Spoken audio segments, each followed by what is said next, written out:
It's September 5th, and you know what that means. The first of 3 presidential debates between Donald Trump and Hillary Clinton, just 3 weeks away. It's going to be great TV, that's for sure. One of the most highly anticipated matchups in political history. What are Clinton and Trump doing to get ready? You have to prepare, but I watched a lot of his debates during the primaries, and he insulted all of his opponents. He insulted all of the moderators. He insulted, I guess, about 80% of the American people and the rest of the world. So I want to take it seriously. I want to talk about what I think we can do and how important it is. But you've got to be prepared for, like, wacky stuff that comes at you. And I think they're going to be very important. It looks like it's going to be 3 debates. I look very much forward to it. It'll be a very interesting, especially the first one's going to be a very interesting evening. Well, I think it's going to be very important. I don't know if it's make or break, but I've done well in the debates. I had 17 people in the debates, and, you know, I'm the one that survived, and I've enjoyed the debating process. I never debated before professionally or as a politician because I was never a politician before. But we had 11 debates that I participated in, and according to everybody, I did very well. Sources say Clinton has at least 25 researchers working on opposition files to help the secretary find a way to fluster Trump while they're on the stage. Donald Trump has been prepping with advisors, but says it can be dangerous to go overboard with preparation for debates because you don't want to sound scripted or phony. So, Melissa, you're someone who has been on a professional stage. You know what it's like. Can you be too scripted in a debate? I guess you could be. I don't know. It's hard for me to believe that Trump isn't doing a lot of preparation. When you look at even just how much better his prompter reading has gotten, for example. I mean, remember just a week or 2 ago when he first started using the prompter all the time, you could really tell he was reading it. And then all of a sudden he started doing it well. So I think that he's definitely practicing. I think for Hillary Clinton, I mean, she's kind of a bit robotic no matter what. So I'm sure she's practicing, but she comes off kind of like an elitist robot dictator out there doing her thing. I think you can over-practice, but probably not in this setting because it's really high pressure and there's going to be about 1.5 zillion people watching and neither of them knows what's really coming. So I would say practice to your heart's content. Well, you know, Kimberly, in fact, what we hear is that the Clinton team is talking to Tony Schwartz, who wrote The Art of the Deal with Donald Trump, trying to get inside Trump's head. And they're also consulting with psychologists to see if there's a way they can irritate him, you know, needle him on the stage and get him to act out of character. What do you think? I mean, I'm sure that's a lot of money for consultants, you know, to make. It's one way to stimulate the economy. Figure it out. Trump's not, like, in hiding all the time. He's not, like, napping now, like Hillary is, probably resting for the debate. You know, I mean, what is there to figure out about him? He's transparent. He tweets. He tells you exactly what's on his mind. He's been available every day for any kind of press conference. He's done how many rallies now? I mean, the guy is constantly on the move. To be honest, I'm concerned because he's working so much. Is he going to be able to be prepared, you know, for the debate any time, even to be able to invest in it? Because, you know, he's made himself so available to the media and to all of these other events. Well, you know, Eric, I've never, ever heard of a candidate who refuses to do a mock debate. But apparently he said he doesn't even want to practice. He's having meetings, and according to the newspaper reports, they have bacon cheeseburgers, Cokes, and sit around and just talk about the debate. But there's no actual practice. Now, you know, historically, especially among the Democrats, they bring in somebody to pose as the other side, right? And they act like the other candidate. But he doesn't want to do it. No, okay, at least we don't know if he's going to do it. Well, that's what they say. He's in good hands now. He has Kellyanne Conway. He's got Steve Bannon. Look at what he did in the last few days. He flew to Mexico before his big immigration speech, and then he went immediately to Ohio, did speech after speech after speech. Then he went to Detroit and did this big economic thing, reach out to African-American communities. He is on a serious schedule right now. So he's being handled very well. I think he'll be more than well prepped. I think they're probably saying, yeah, I think it's genius to say, yeah, we got cheeseburgers and Cokes, and that's and we're not. But I'm sure he's going to be extremely prepped for that debate. That also, so good. The rumor is that Mark Cuban may sit in as Donald Trump on the Democrat side for Hillary. So she may debate him with Jennifer Granholm, who's been a long-time debate preparer, who did a lot of debate prep with Barack Obama. She's been very, very good. And on the other side, the rumor is that Laura Ingraham is going to sit down and help Donald Trump out, acting as Hillary Clinton. I think both of these are great people to stand if the rumors are true. So one of the I think most he's gonna be memorable ready. moments He'll be I ready. recall from Knock recent down debate 16. history, I came home after a debate and I went to see my mom, and my mom was on the edge of losing it, sort of. And I said, Mom, boy, that debate, you know, between Al Gore and George Bush, boy, I think Gore really handed it to him. And my mom looked at me and she said, oh, no, he was so rude and condescending to Mr. Bush. I think Mr. Bush is such a nice man, and I just can't believe that that's what you think. I was like, whoa, what debate did I watch? So one of the dangers, Greg, for Hillary Clinton in this is she might be well prepared, she might have more knowledge, but she comes across to the audience as somewhat arrogant, elitist. I think you said elitist, right? Elitist robot, I think. Yeah, what do you think, Greg? Well, you know, it's interesting. Right now, these candidates are on two separate train tracks. They keep going past each other. What a debate does is it puts them on the same track, and they're coming right at them. And I think it's going to be, I think the first debate is going to be extremely ugly. I think each candidate could learn from the other one. For example, Trump could learn to be more policy-driven. She could learn to be funnier. I don't know if that's going to happen. But the thing we're not talking about is the real debate. Pence versus Kaine. I mean, we're talking about Trump versus Hillary, but by far more interesting than that, more exciting, it's Pence versus Kaine. Do you know which one is Pence or which one is Kaine? If I put there they are, there they are. This is like a tennis match between kitchen appliances. This will have the excitement of watching your phone recharge. I'm not sure we need a VP debate. Right. What did Admiral Stockdale say? Who am I and why am I? He was a great guy. That was great. Now you like that?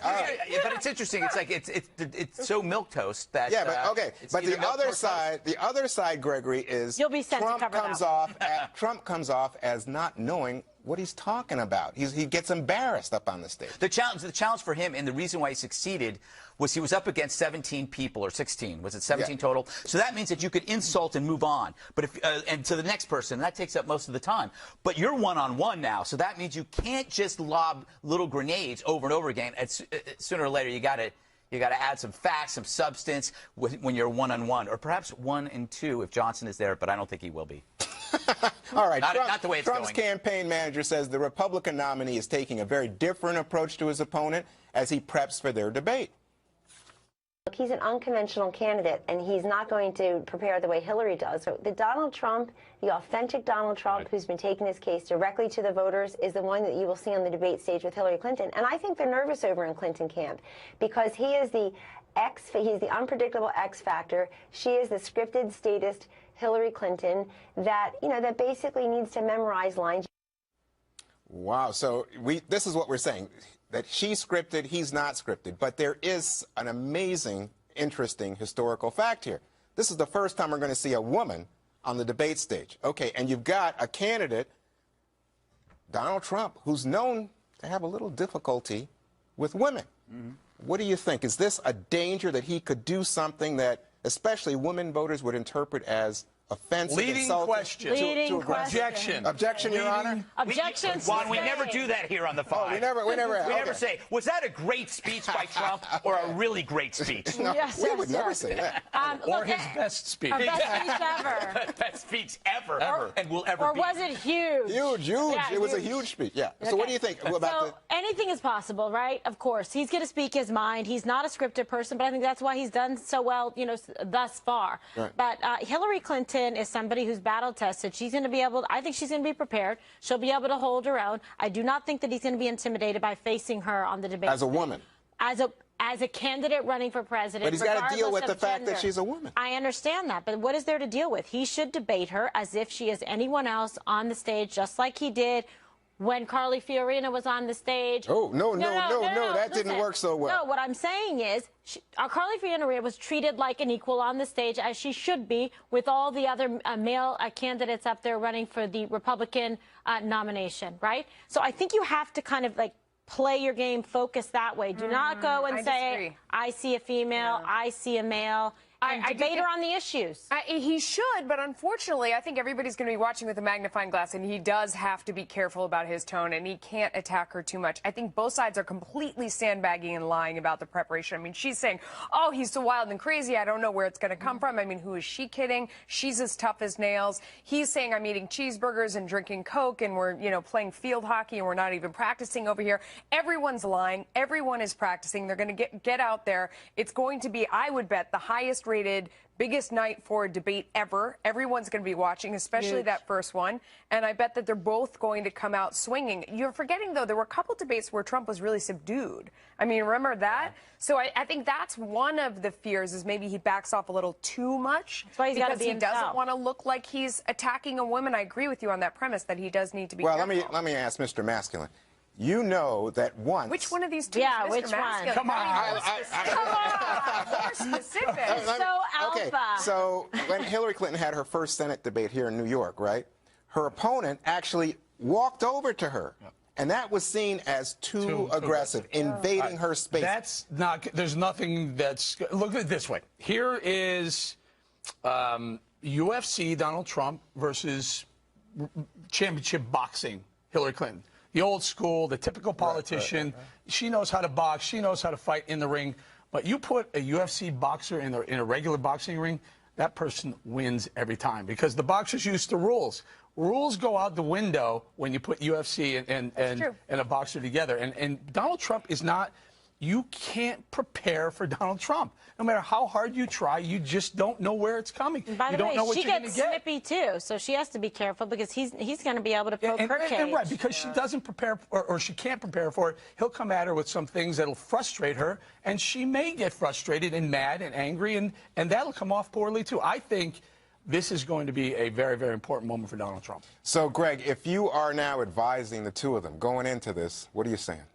Well, I think back to this thing about gender, I think Bernie McGurk says this a lot. He says that the compliment to Trump is also the consequence of Trump. He doesn't see gender, so he will insult a woman's looks the way he insults a man's looks. Like he'll make fun of Carly Fiorina's face. Yes. So because he doesn't think that that's any different than making fun of a man's face. So that is truly being gender blind. He doesn't see male or female, and therefore that comes off as sexist, ironically.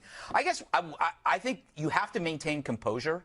You cannot. What about humor? If either side loses their cool, then they lose. What about, like, someone said, can Hillary be funny? Can she be relaxed? She's got to have a few things, up her sleeve, and they usually do.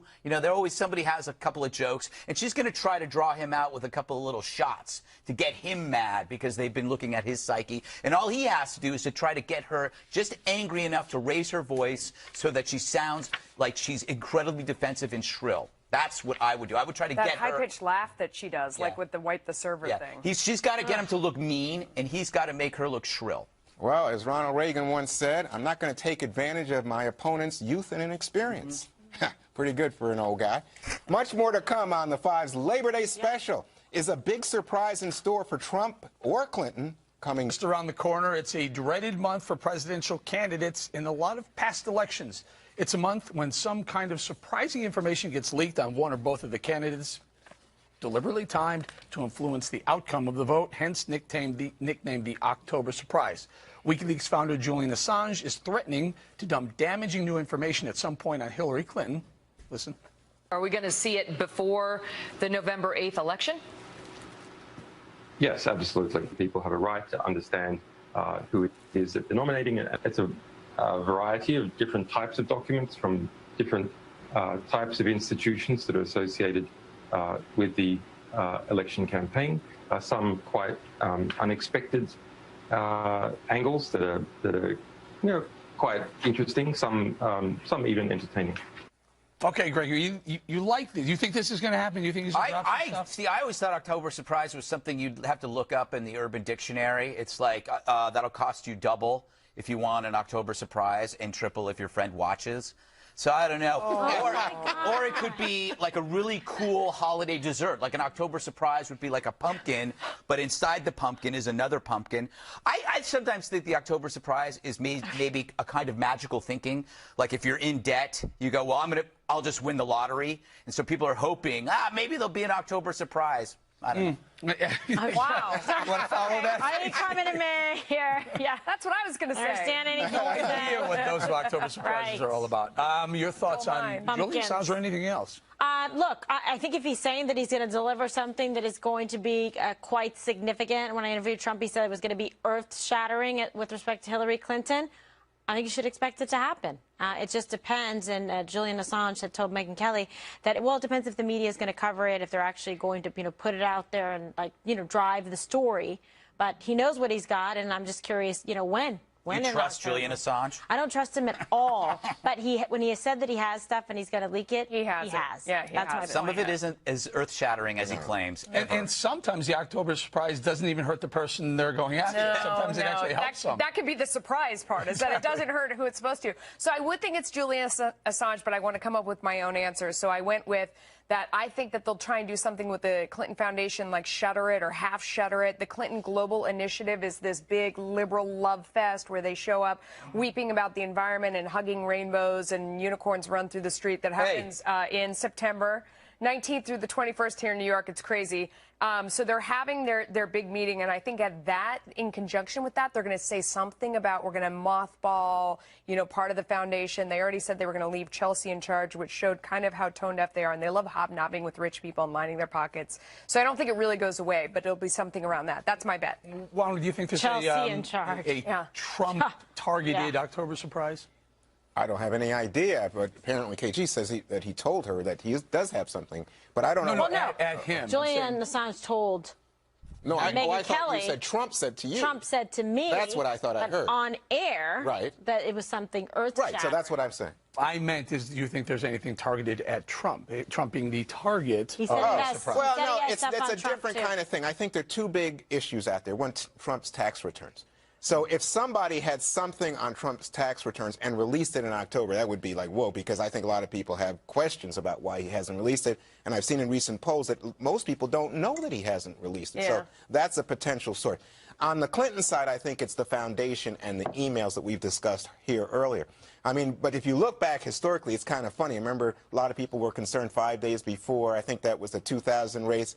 There was a drunk driving report put out on George W. Bush. Right. And then we have historical. But he still won, though. Well, I don't know about that. I mean, it was 2000. Yeah, 2000. So that was a disputed race that actually Gore got more votes, remember? Yeah, but the thought was that if that drunk driving thing hadn't come out. Did I miss something? It was George Bush, not the president. Yeah, but no, the thought was that if that hadn't come out, Bush would have, in fact, won more votes. Won by a bigger margin. Well, he didn't win by any margin. He lost, actually. My prediction is they will You're right. find Bush out. wasn't president. No, he was president, but he lost the vote. My prediction is that they will find out Hillary is a space-shifting lizard, and that Donald is a space alien who is polluting the atmosphere with chemtrails. That was good. And Alex Jones will break it. Okay. Isn't he already broken that story? I think he might have, actually. He's going to break it again. In fact, I think half the people on network television are these, what are they called? Shape-shifting lizards. Yeah, Lou Dobbs is one. Lists of it? Yeah. There's quite a few. All right, let's go. Any others? Oh, my goodness. We should all work less and live more. Right. It's Labor Day, and many of you are enjoying a well-deserved 3-day weekend. Should our employers give us a break and actually let us have a 3-day weekend every week? Yes. Why not? A new study says yes, Melissa. Some companies are already trying it out, like the clothing retailer Uniqlo and also Amazon, launching a program to experiment with a 30-hour work week for select employees. I sense a lawsuit already. All right, so is this good or not? I'm a little bit worried about the Amazon, because as an Amazon Prime customer, what does this mean? Obamacare. Getting stuff? Oh, okay. They're trying to cut down hours so that they don't have to provide health care, because the genius idea that President Obama had required 40. If you work 40 hours, you have to give health care away. So everyone is trying to get under the 40-hour work week, trying to get under the 30-hour work week. The middle class is getting screwed because of this. Do you remember that we did this topic, this exact topic, and this is exactly how it happened? We were talking about the 3-day work week, and you said, this has to do with Obamacare. I swear we did this last year on Labor Day. They don't. It's amazing. And by the way, wait till all the other companies start to say, once Amazon and Uniqlo do it and it's working for them, hey, I don't have to provide health care anymore. Let's do this. 3-day work week. So we can keep this and run it next Labor Day. It'll be perfect. Okay, so bowling has managed to, in Groundhog fashion, blame it on Obama again within the first 15 seconds of the segment. blame it on Obama. There you go. No, it's your turn. Oh, you are? Oh, I didn't know you were. I thought you were just making a statement of fact. He was on the 3-day work week. No, but we can't. By the way, we can't get that, can we? I mean, because we got to do a show. If you don't want it. I thought about it too. Good, but then someone would take your really job. Do you Is this think really people where should have a exposure? 3-day weekend every Well, weekend? I mean, obviously, I think there are lots of people who would prefer time with their family and friends and hanging out and going to the ball game, whatever they want to do. Go to the gym. Not you? No. What would you do? No. The curse of the 3-day weekend is that it makes that day coming back to work harder than a typical day. So it's true. like, when you do drugs and you get really, really high, and then you wake up and you're really, really low. No. That's like a 3-day weekend. It's like Tuesday is brutal. It's like it's so hard to go to work when you have one extra day. Or coming back from vacation, I prefer just to work till I die. Well, I knew a guy once, a guy in Hollywood, and he used to tell me that he worked basically 4 or 5 hours a day and never worked Fridays. And he said, if you can't get what you need to get done in 4 or 5 hours, what are you doing?